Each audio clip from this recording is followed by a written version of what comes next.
যেখানেই পাওয়া যাবে সেখানেই প্রতিহত করতে হবে, সেখানেই প্রতিহত করতে হবে।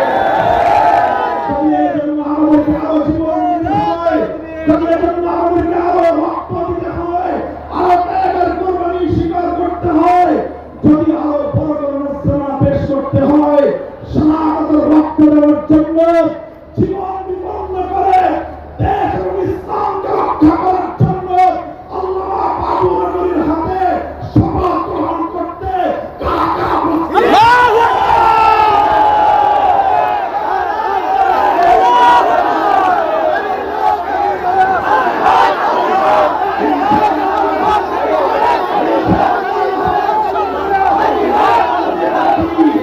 বাংলাদেশের প্রতি সংরক্ষিত থাকবে, আমার ভবিষ্যৎ প্রজন্ম এদেশে ইমান নিয়ে ইসলাম নিয়ে বাঁচবে ইনশাআল্লাহ।